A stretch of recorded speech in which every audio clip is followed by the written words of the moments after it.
சரி, okay madam. இந்த NGO இப்போ வந்து பாலா அவர்கள் என்ஜிஓ நடத்தியிருந்தாருன்னா அது ரிஜிஸ்டர் பண்ணியிருக்கா, இல்லை அதில் எவ்வளோ அக்கௌண்ட்ஸ் மெயின்டைன் பண்ணுறாங்க, இது எல்லாமே தெரிஞ்சுக்கலாம். பட் பாலா வந்து தனிநபராக தான் பண்ணிக்கிட்டு இருக்காரு.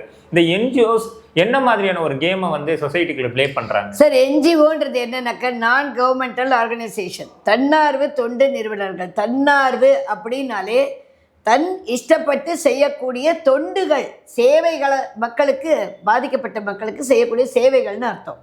ஸோ அப்படிப்பட்ட தன்னார்வ தொண்டு நிறுவனங்கள் ஒருத்தர் ஆரம்பித்து பண்ணுறாங்கன்னா கண்டிப்பாக அது முறைப்படி தணிக்கை செய்யப்பட்டு பதிவு செய்யப்பட்டு அதற்கான அக்கௌண்ட்ஸ் எல்லாம் மெயின்டைன் பண்ணி அதுக்கான இன்கம் டேக்ஸ் எல்லாம் ஃபைல் பண்ணி அதுக்கான கரண்ட் அக்கௌண்ட் வச்சு அதுக்கான பேன் நம்பர் வச்சு அதன் மூலியமாக வரக்கூடிய வருமானங்களை கணக்கில் காட்ட வேண்டும். அப்படி காட்டாமல் இருக்கக்கூடிய தன்னார்வ தொண்டு நிறுவனங்கள் வந்துட்டு கேன்சல் பண்ணிடுவாங்க. ஒன்று.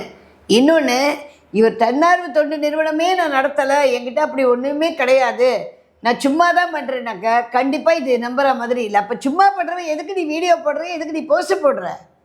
What is the reason behind that? See, there should be some என்ன சொல்கிறது, மோட்டிவேஷன், சம் மென்சீரியா.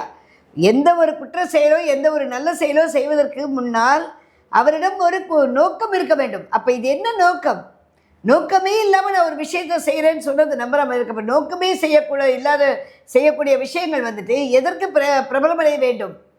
விஜய் ஆண்டனி அவருடைய மகள் இறந்ததுக்கப்புறம் நிறைய பேருக்கு ஹார்ட் ப்ராப்ளம்க்கோ இல்லை மற்றதுக்கோ ஹெல்ப் பண்ணுறாரு. அது வந்து ஒரு சில பேருக்கு தான் தெரியும். அதுவும் அவர் அவரோட மகள் இறந்ததுக்கப்புறமா அந்த பர்டிகுலர் டேயில் வந்து அவர் ஒரு கிளிப்பிங்ஸ் ஒன்று போட்டார். இனிமேல் யாருக்காவது இந்த மாதிரியான விஷயங்கள் நடந்ததுன்னா தயவுசெய்து என்னை காண்டாக்ட் பண்ணுங்கள், என்னால் முடிஞ்ச மருத்துவ உதவியை செய்கிறேன்னு போட்டார்.